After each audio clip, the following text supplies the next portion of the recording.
Welcome, welcome. Amazing. Thanks for showing up. How Yes, how are Aisha? We you? did This is my this. first time on IG Live, so I'm glad it worked. Wow, that was so smooth. Well, there's been some updates I I noticed, making it literally even went easier in for and us quick to update actually real do. quick, just in case. Well, great to see you. It is Yes, so good to be yes, reunited, absolutely. right? Yeah, I actually was really shocked when I Yeah, realized that it's actually, it was in almost a April. You're year. right. It's almost a year to the day. Yeah, so this is definitely not by chance by any means. I feel like there's so many full circle Absolutely. moments here. So yeah, so those who don't know, Aisha Taylor, mom, Mm-hmm. she first and foremost, a beautiful, uh, she's a coach, she's a mentor, she's a trainer, author. Actually, I got my copy, but just to be fully transparent, still living out of some boxes, just so you know, after moving to Connecticut from the NYC. But I have my copy. And if you don't know, she wrote a book called Navigating the Impossible. And single moms have a really special place in her heart, as they do for me. So that's what Mm-hmm. first connected us, actually, was that special place in our hearts for mothers Mm-hmm. who are raising kings and queens with Right. a village, basically, in the Lord above. Yes. So, I mean, tell the people a little bit about you, and then we'll dive into Yeah, this. so hi everyone. My name is Aisha Taylor, and I'm the author of a book called Navigating the Impossible, a survival guide for single moms from pregnancy through the first year of motherhood.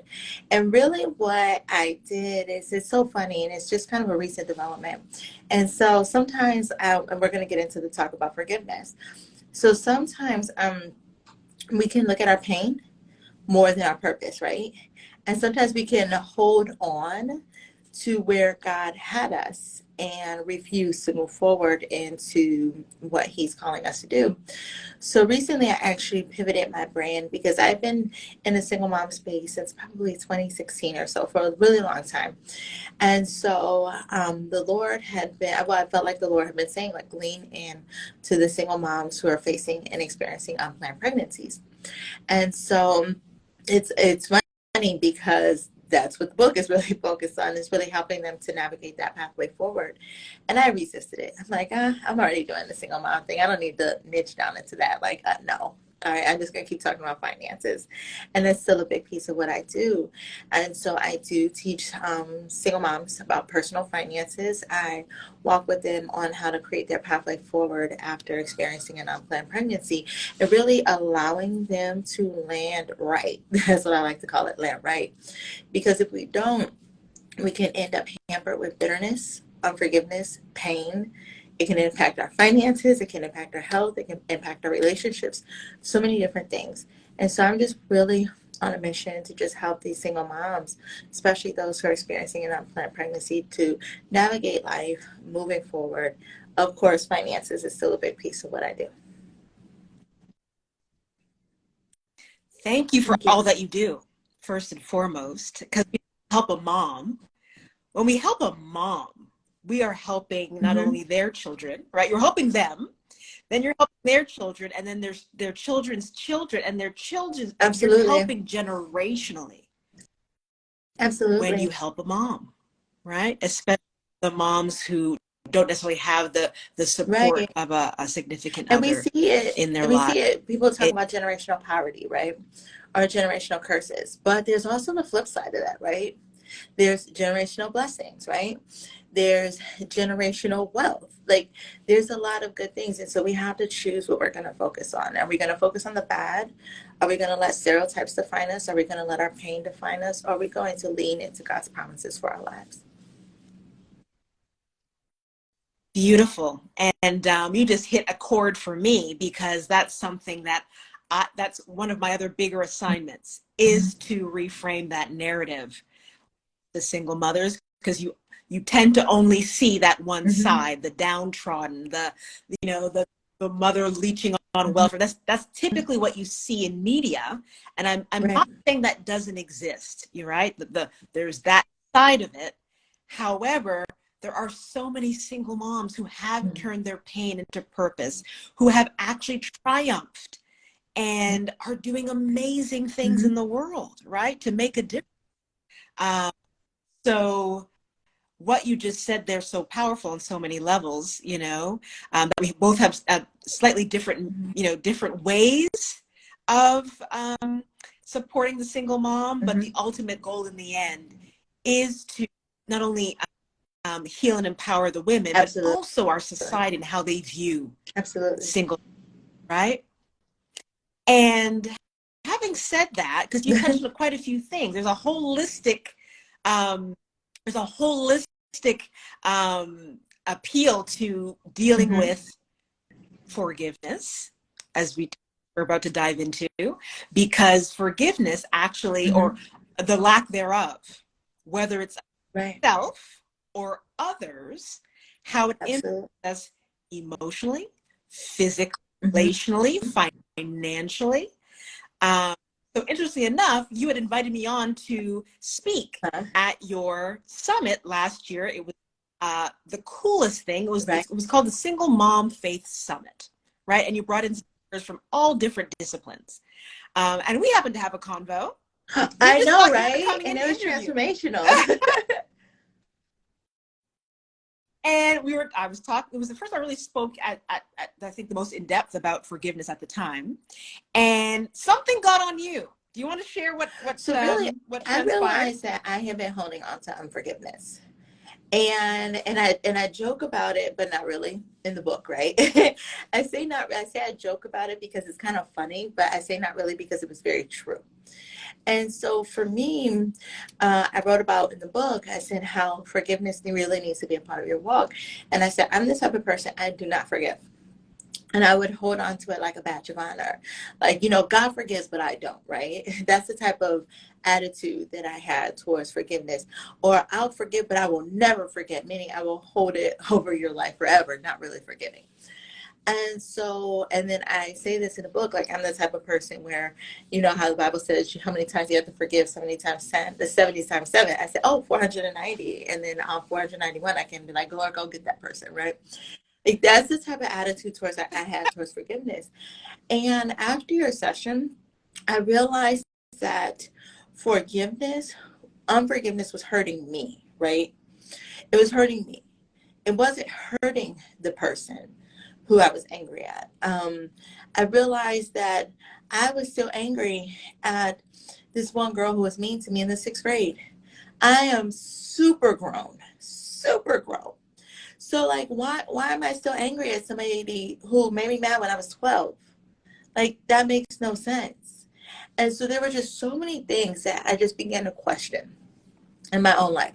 Why am I still mad at people who did me wrong 25 plus years ago? Like that doesn't make any sense. Why? And like I was so mad to the point where like if the person was thirsty, I would not give them water. Like for what? Why? Like it made no sense. And so I just started to question like, why am I so angry? Why am I angry? And it wasn't just about my twin's dad. Like it wasn't just about him. I was angry at a lot of things. And those things were holding me down. And it was almost like a weight that was on my shoulders. Or is somebody or something on your chest making it hard to breathe. I just felt like I carried so much weight, so much anger, and so much bitterness that it made it difficult for me to move forward in general. It was impacting my finances. I felt the need to try and prove myself. If it impacted my self-confidence, it impacted my ability to build genuine connections with people because I looked at people through the lens of, are they going to hurt me? Are they going to betray me? Are they really who they say they are? And so I looked at everything through the lens of the past. And when you look at everything through the lens of the past, when you're waiting for the next shoe to drop, you can't have peace. You can't have peace. It's impossible. And so I began to see how my lack of forgiveness, not just about being left when I was 4 months pregnant, not, it was bigger than that. It was a constant pattern in my life of not forgiving and being proud of it. That was keeping me stuck. Yeah. It was a badge. Mm-hmm. It was a badge of honor, Mm-hmm. what you thought was a badge of honor. But in the end, you may have already heard that quote before, because you said, I'm thinking I'm the one that's making them pay when I hold on to the unforgiveness. Meanwhile, you may have heard this saying that unforgiveness is Mm-hmm. like drinking rat poison and Right. thinking hurting the other person. Meanwhile, I could name about 5 things that you just brought up that were Mm-hmm. getting in the way of you thriving, right? One, it was Mm-hmm. blocking, it was creating disconnection, right? In relations that had nothing to do with what happened when you were 6, but it's Mm-hmm. still showing up in your relationship because you're already using all Mm-hmm. kinds of armor to defend yourself because of what someone you, whether it was, Right. 2 years ago or 20 years ago, right? Impacting your level of Right. connection with people and trust, right? I Right. heard self-worth and self-esteem. So, hey, trusting others, more than Right. likely it's because you're not trusting yourself. So what Right. you give is what you get, right? So lack of trusting others, lack of trusting myself, Mm-hmm. that impacts my self-worth, right? Then you're thinking, wow, even through this lens, this scarcity mindset is coming up. Or I feel like I have to prove. So again, that self-worth thing, we're seeing how the whole thing, there's a cycle going on that we've constructed Right. just from unforgiveness. So now I'm trying to fill myself with stuff, fill the Right. hole or the void by buying Right. things, right? Overspending, right? Is another form or Right. signs of Absolutely. lack of self-worth, right? I mean, you brought up so many points there. And I love what you also said when you were looking from the past. There's actually Absolutely. no room for You're right. possibility. But so I love when you said, when I'm looking at the past Mm-hmm. and I'm wondering why the same thing keeps showing up. You're wondering why your Mm-hmm. hamster wheel of cycles.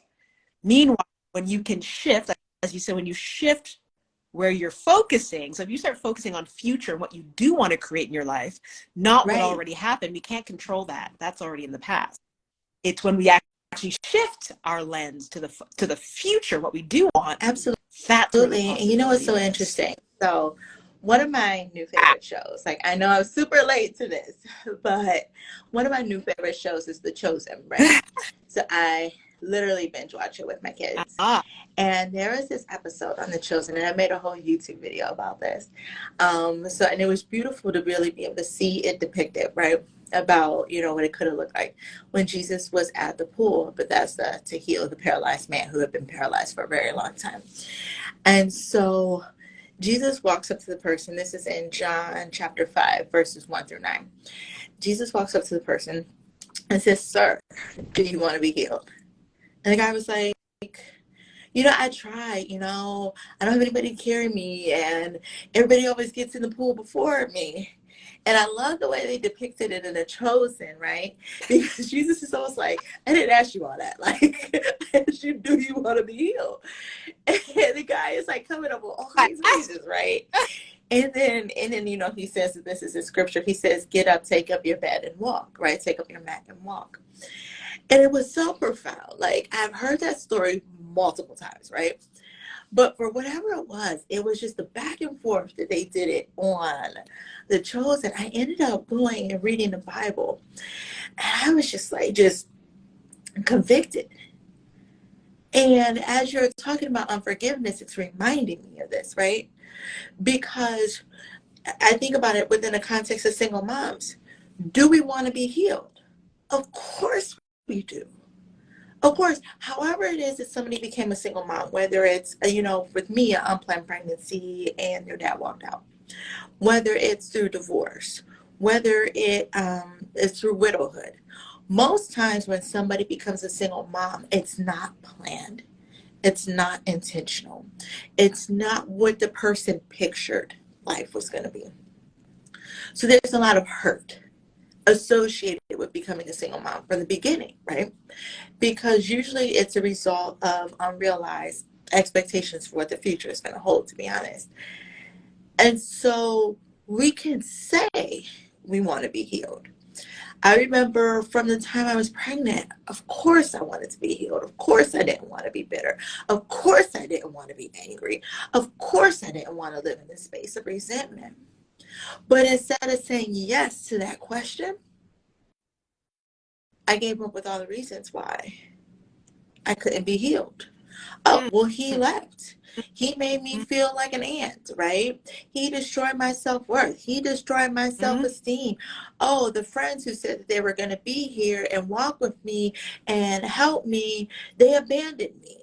They betrayed me. They were gossiping behind my back. I can never trust anybody else.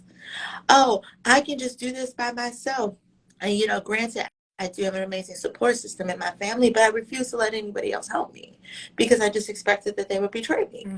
And there were just so many other things where I was kind of like that man, right? Where Jesus is like, do you want to be healed? But I'm listing off the laundry reasons why I can't be healed, or why things won't work, or why, all of this other stuff.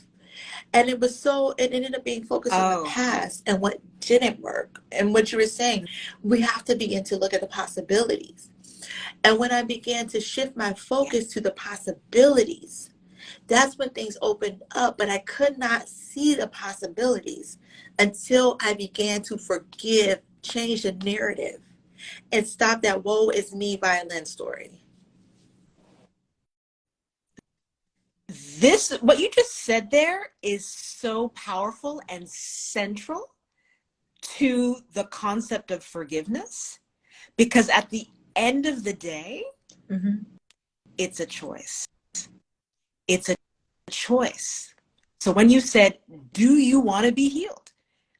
Whether it's finished or unfinished, and I want to make sure I preface this, forgiveness isn't always tied up and wrapped up in a bow.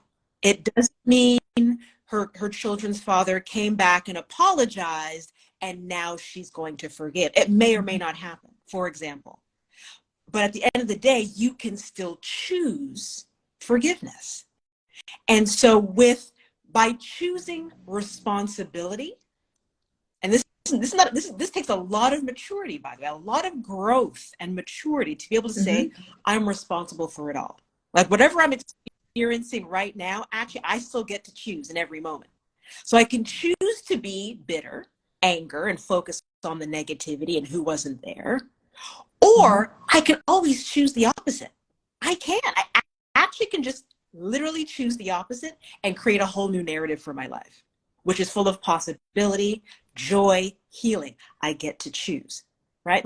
And don't get me wrong, it comes with, you may have to, do your inner work. It might be required. Multiple years of therapy. So that's therapy, right? A psychiatrist. It could be a coach. Leaning into your faith. There's many ways to get there. Don't get me wrong. I'm not saying it's just always a one and done. In my case, for example, in one situation with my son's father, actually, it was pretty much a spontaneous choice to forgive, believe it or not, where he wasn't even ready to accept my forgiveness. Like he actually, because it was so immediate, because my choice at that moment, I knew from my best option in terms of my commitment to my son's well-being, which was my first and foremost commitment, and also just knowing intuitively, and I wasn't even as deep into my faith at this point. So really I didn't even have language around it, but I just knew intuitively, for me to be able to let in the blessings, the good, the next chapter, right? What I want to create for myself, I'll have to let go of the past. I will have to let go of the hurt, right? The shame, all the things that came with my breakup, right? With my son's father. So forgiveness is actually a choice. It is an act of generosity, right? There's something called completion. You may have heard of that concept. It doesn't mean everything is completely resolved, but you're choosing to be complete with it or forgive anyways, because that was on the other side of Absolutely, and forgiveness is you're so right. much And I better. love how you said it doesn't always happen spontaneously. It doesn't happen immediately. For me, it's been multiple years of therapy. I had multiple years of life coaching and multiple years of Bible study, life group.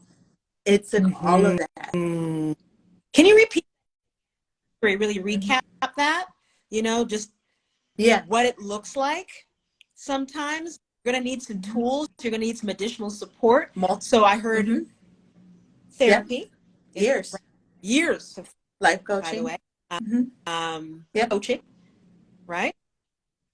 And just to kind of break it down for people, therapy is more past based, more focusing on the past and hmm resolving those past traumas, right? And we get into coaching, it's more about hmm accelerating the future, right? Right. So that's forward based. And then you've also added what I think is the hmm secret sauce, and then you add your faith, right? Yeah. Getting into your word, hmm And being being in in community. community, right? Fellow, right? So these are just 3 ways that can support you on that journey to Right. forgiveness. Doesn't mean you have to do it all on your own, right? Yeah. And Sorry, I'll let so you I think continue. that was one of the things that was powerful. And one of the other things that really helped me is, and this is what one of my coaches said. She said, everything is a teacher. And I was like, what do you mean everything's a teacher? So this stuff really Mm, sucked. And she's just like, but there's a lesson in all of it, even the bad. And I think that when you're a Christian, we quote Romans 8, what is it? Romans 8:28. All things work together for the good of those who love him and are called according to his purpose, right? But, but I know with me, I don't always act like it. I can, I you're in soup in the don't ever moment. want It's to hear like, that, oh right? my I don't know how this is going to ever turn good, right? And and in the book, I talk about Job. I'm like, because there have been some times that I just throw a full on tantrum, tantrum. And then, but when she said teacher, and I never thought about this in this context until now, like as I'm talking, when you look at things from a teacher perspective, that is the application of Romans 8:28. Because if we believe that all things, meaning all things, even the crappy things, work together for the good of those who love him, and then at some point the thing that sucked is going to work for your good. You might not see it immediately, but you have to be able to trust that it's there.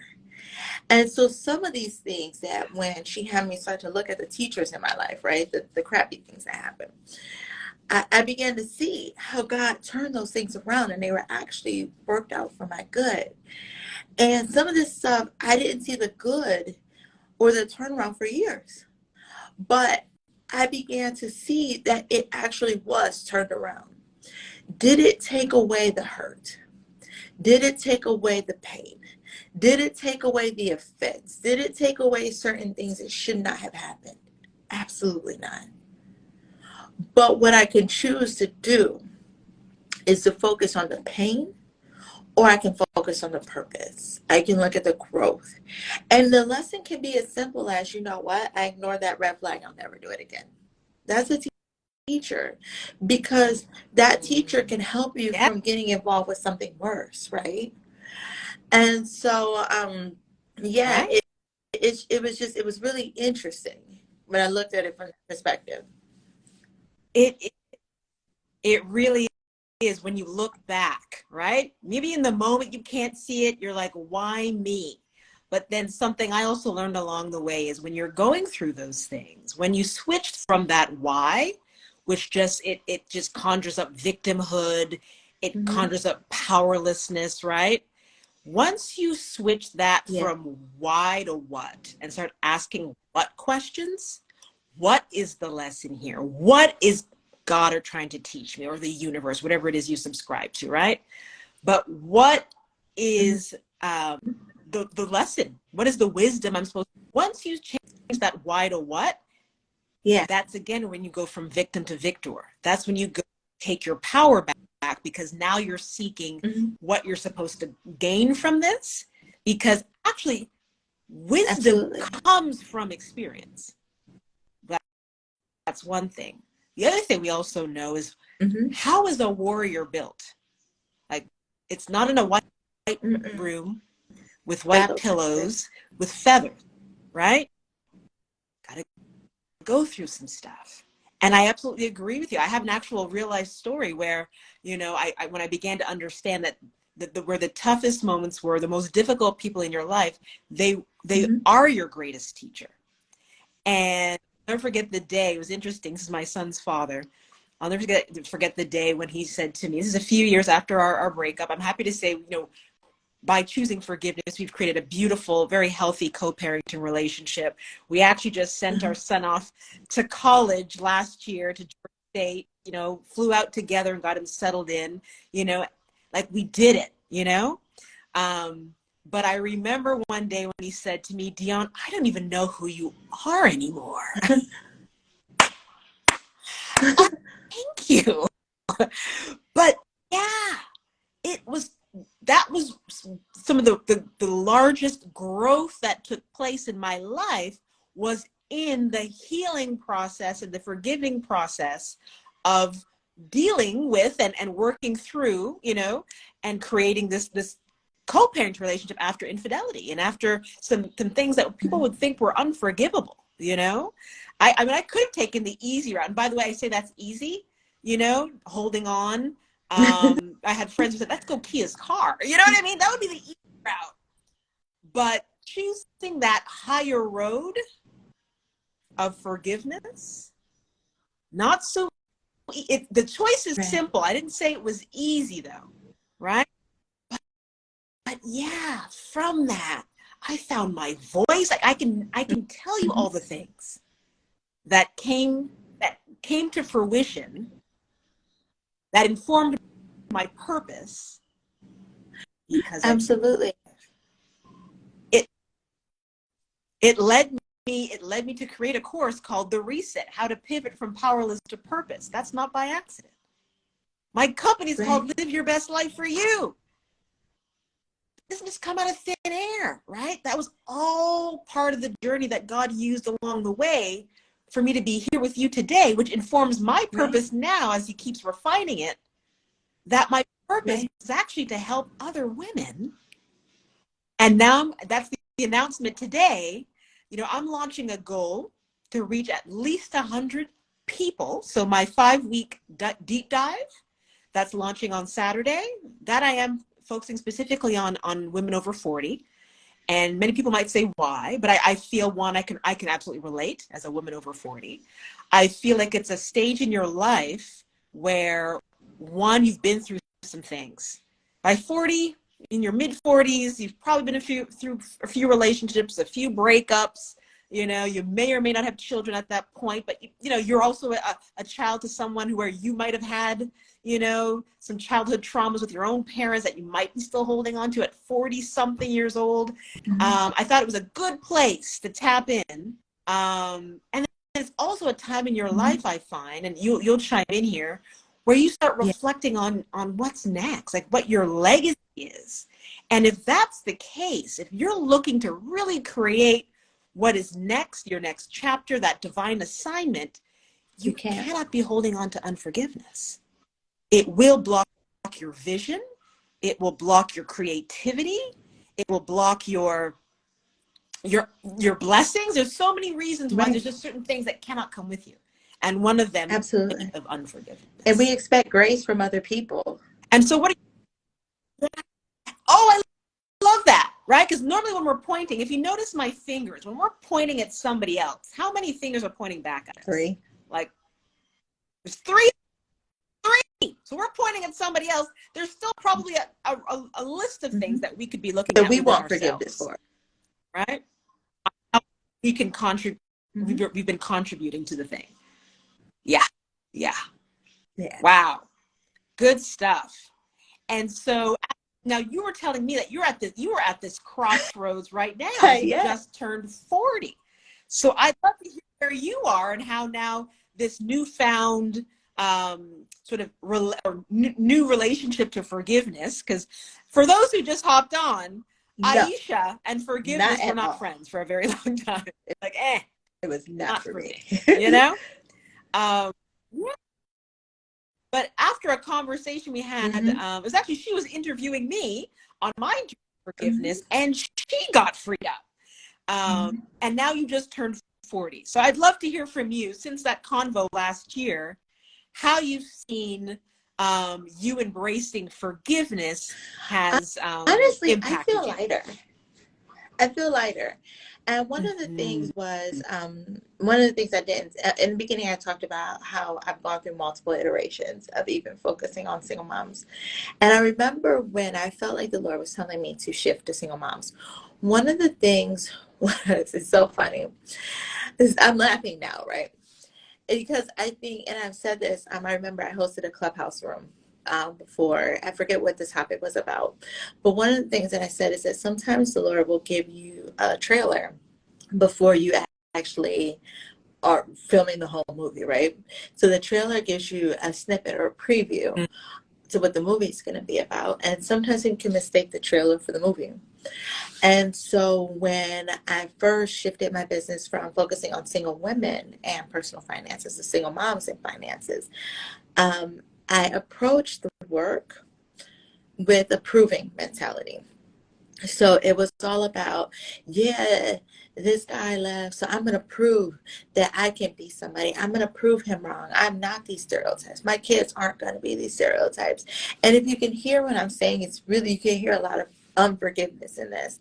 It's, I'm going to prove him wrong, and I'm going to succeed in spite of him, right? It wasn't, I was going to succeed because that's what I wanted, right? It was, I'm going to do it in spite of him and in spite of what society says about single moms. And it was really this proving type energy behind what I was doing. And one of the things that really impacted me is I got so burnt out, I didn't want to work my own business anymore because I carried so much anger into what I was doing. I literally quit my own business for 3 years. And it's exhausting.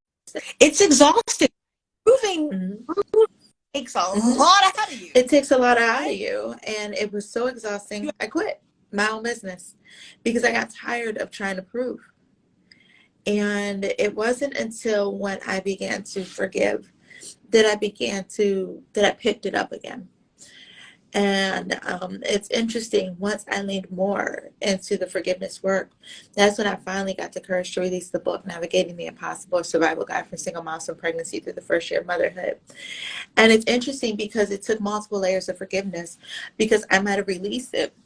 I was talking about it a lot. I did the Single Mom Faith Summit last year, which is really a process of me healing and learning how to forgive, learning how to talk about what I went through without the anger, right? To be able to say, like, this is what happened, and this is how I'm going to use this to inspire other people. And so it was really, I think, that Faith Summit. I joke and say I feel like it was more for me than it was everyone else. But I needed that myself. I needed that to be able to move forward. And so once I began to literally do that forgiveness work, that's when, and it took about a year from there to really lean into the work that God is calling me to do with these women facing unplanned pregnancies, because that to me was a very sore spot. Because not only did I have to forgive him for walking out, I had to forgive myself. I had to forgive myself for allowing that hurt to stay with me for so long. I had to forgive myself for ignoring the red flags that were obviously there. And I had to forgive myself for the expectations that I had for what motherhood was going to look like that wasn't. And I had to learn to let go that just because I'm not married. My parents are married. They've been married for 41 years, right?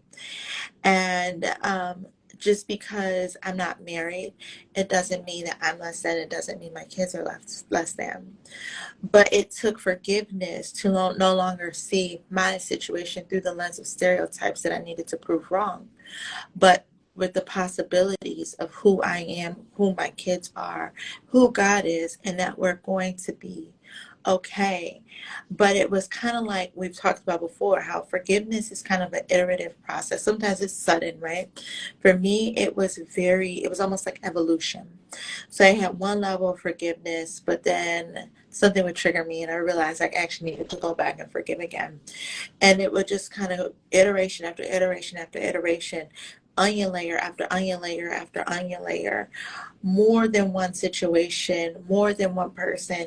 And within the forgiveness walk, one of the things that I realize is that, sometimes you're reminded of things that you forgot that you needed to forgive, but you forgot as a way of self-protection. And for me, and I really don't want to I don't mean to trigger anybody, but I remember I was date raped in my 20s.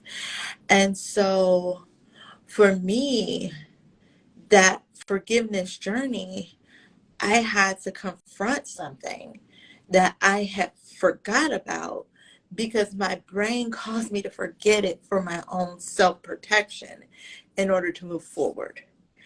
And once I started that forgiveness journey, it was almost like the Lord was just like, okay, now you're ready to confront this. Now you're ready to confront this other thing. Now you're ready to do this. So it ended up becoming way more than just about him. It was about self-forgiveness. It was about forgiveness of other people. And when I did that, I stopped running from my destiny. Before, I was like, I don't want to just talk to women facing unplanned pregnancies. I'm like, how can I niche down that much? And I'm like, that's going to cause me to have to keep talking about what I went through. But when you get to the point where it doesn't hurt anymore, like honestly, becoming a wet mother unplanned, it doesn't hurt anymore for me to talk about it. I'm not embarrassed anymore, because it's more for me to begin to give hope to other people who are in a situation that feels hopeless. Wow. Wow. Wow. So first of all, I want to say thank you for feeling safe enough to share in this conversation, because you just never know who needs to hear it. And as you said, um, uh, that's actually what shame and guilt and all those things are after, right? They're after us fully walking out our purpose, because there are people assigned to our voices. There are people that are assigned to our purpose. And so if you don't write that book, you don't sing that song, whatever it is that's after, what's inside you, the essence of who you are. Because I heard, instead of you walking in low self-worth or shame or guilt or hurt, now you're walking in hope. That's who you innately are. Who you were created to be is love and hope and to serve, right? You're a leader, a servant leader. That's what you're called to be. But if we don't do that deep healing and introspection, like the amount of revelation that I heard you share just now, in terms of what got uncovered because you were willing to have the courage to go in and be vulnerable. It requires vulnerability, by the way, right? When you start to look at forgiveness, it's putting you out there, right? It's uncomfortable because you're the one that feels vulnerable and exposed. Like they may Right. even also be getting one off on you, right? For example, or what do I Right. need to really look at within myself?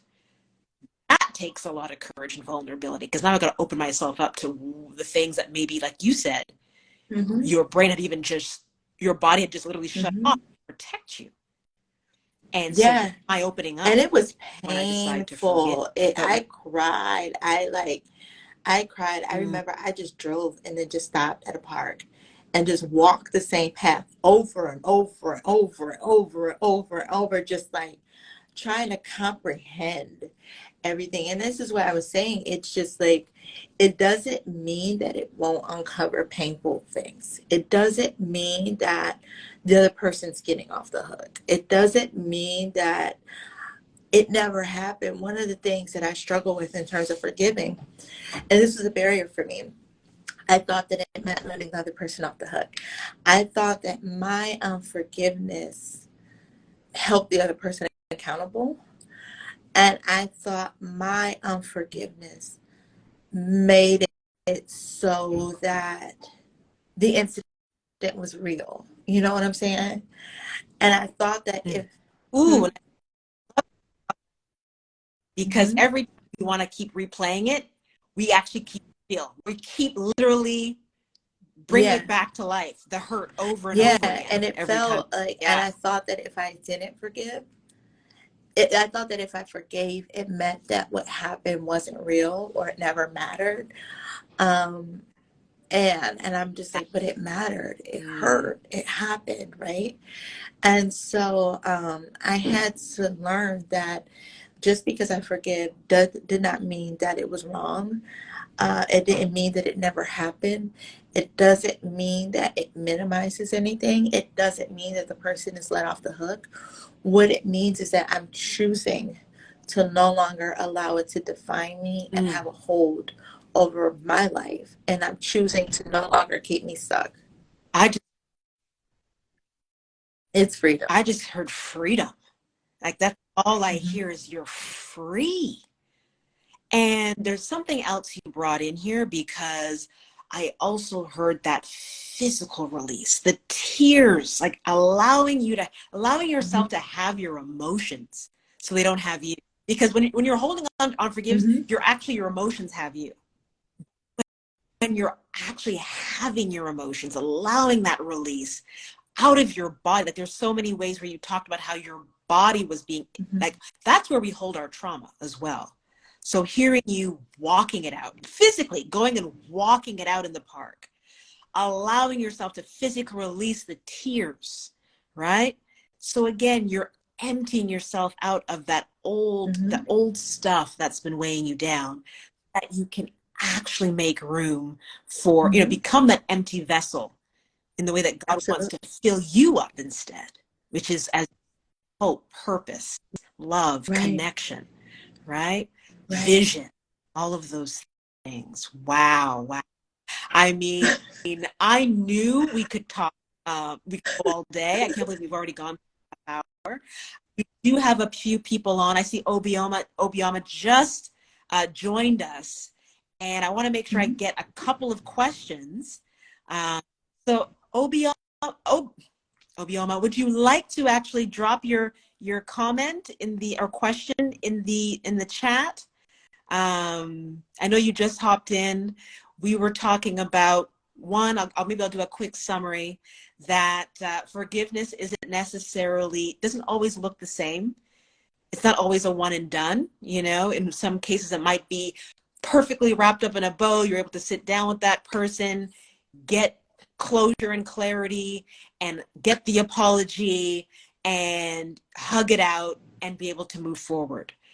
It doesn't always look that way. That person could have already passed away. It might be something so wretched that maybe they're in jail for it. Like it looks so many ways where you might not ever get the apology, for example, but that forgiveness is still at your fingertips. It's still a choice, so that you can actually live the life that you were really purposed to live, which is full of joy and peace and freedom, right? We talked about, Right. you don't always have to go it alone, right? So it talked about, for her journey to forgiveness required several layers of uncovering, and really going deep, using therapy, coaching, really leaning into her faith and faith community, right? So we may need some support when it comes to forgiveness. And and then we also talked about in any situation in life, right? Those hard things could be circumstances, could be people. They're our greatest teachers. We've come to learn that that's where we actually experience the most growth. So how can we choose? How can we change those why moments? The why me? Woe is me, right? There's that whole victim mentality, and we're in that powerless why spiral in the moment. So once we've had some time to, actually acknowledge our emotions, what happened, actually allow ourselves to feel the feels, then it's shifting. So we don't just Mhm. bypass or invalidate what happened. or invalid emotions, right? We're not talking about just, you know, ignoring, but really allowing yourself to feel through it, get supported, and then be able to reflect and say, and ask Right. those what questions instead, right? What am I supposed to learn here? What's the wisdom I'm supposed to glean, right? Just changing that why to what, right? Brings your power back. And then lastly, we talked about just that act of generosity and being able to take responsibility, that level of maturity that it takes to actually look at, what do I need to do on my side of the street? How might have I contributed to this? Because when we're pointing at somebody else, we use the example, there's at least 3 fingers pointing right back at us, right? So there's usually something that I can look into within myself, so that as I go into my next, because especially when we get into our latter days, right? And you're still holding on to stuff from when you were 6 years old, right? And you're getting into that legacy mode. By this time in your life, we want to take inventory. We might get closure with some, we might not, but we're going to choose forgiveness because we know for where we're going next, you know, that purpose walk, you know, a lot of times forgiveness almost blocks us from what we're supposed to do. Aisha mentioned she actually got burnt out because unforgiveness had her trying to prove herself to those who let her down. At one point, she burned out that she almost didn't write her book. And this book that she wrote has helped so many single mothers navigate what most would say feels impossible, right? When you have an unplanned pregnancy, right? What if she hadn't written that book because unforgiveness was getting in the way? So that's just some of the things that we talked about today. We'll definitely make sure we post the replay. But did anybody have any questions or comments that they wanted to bring to the space before we let Aisha tell us where we can find her and all that good stuff? Anybody have a question or comment? Love to say thank you for joining us. You know, this is a conversation that's near and dear to my heart for so many reasons, based on my own forgiveness journey, and I also want to make sure I pass that on to others. There could have been a lot of things like shame and guilt that would have gotten in the way of me sharing my story and wanting to actually bring this out into the world. But now it actually has inspired me to launch a goal of actually helping at least 100 people, right? So I'm opening up to men and women, that by Global Forgiveness Day, which is July 7th, that I will actually have helped at least 100 people in the area of forgiveness. So I'll be sharing details on that. But in addition to this 5-week deep dive I'm doing specifically for women over 40, I want to open up these one-day workshops to men and women of all ages who are looking to make a shift in letting go of anger and resentment. Thank you, Wendy. So glad you're able to hang out with us. Another beautiful sister in Christ. Thank you so much. I just thought So about if when you there's talked no about forgiveness for men and questions, women. I think that that's really a key to rebuilding yes. families, because I think about you, your story, like forgiveness can pull people from the brink of divorce. Forgiveness can cause people who swore off, right, never getting married again or trying it again, from actually doing it. And this can be like the key to rebuilding families. And we know just over the years, it proves that when you rebuild families, you rebuild communities. So it's super important. Love that. Love that. Well, where can the people find you, Aisha? What's Yeah. coming up for you next? Yeah, so you can Let's find do. me on Instagram at FN Phenomenal. You can also find me on my YouTube channel at Aisha J. Taylor. at Aisha J. Taylor, and that's on YouTube. And I post 2 YouTube videos a week. So for helping single moms, but also Bible study. So one is going to be a Bible study. One is helping single moms on their journeys as single moms. You can head over to my blog, www.fnphenomenal.com, and that's F as in family, N as in Nancy, PHENOMENAL, just like my IG handle. You can also email me at hello@fnphenomenal.com. And if you want to pick up the book, Navigating the Impossible, that is over at navigatingtheimpossiblebook.com. navigatingtheimpossiblebook.com, or if you want to just jump right over to Amazon, the book's name is Navigating the Impossible, and impossible is in quotes because it's not impossible even though it feels that way. A survival guide for single moms from pregnancy through the first year of motherhood. And yeah, and if you want me to come in and speak to your group, definitely email me at hello@fnphenomenal.com. So yeah, that's how you find me. Thank you so much. This was amazing. I had no doubt, you know. Want to thank you again for taking time out of your day. Me too. So happy to be reunited again, and I hope to do this again, It's you know, in so some form or much. fashion. You know, I just see more and more ways for us to, you know, collaborate and do good things in the community. So just want to say thank you for all that you do. You know, you've impacted my life. She was also my financial coach. I mean, you do so much, so much. So I thank you. We thank you. And I just wish you, you know, continued Thank you. success, You you know, to too. you Thanks and for your having family. me.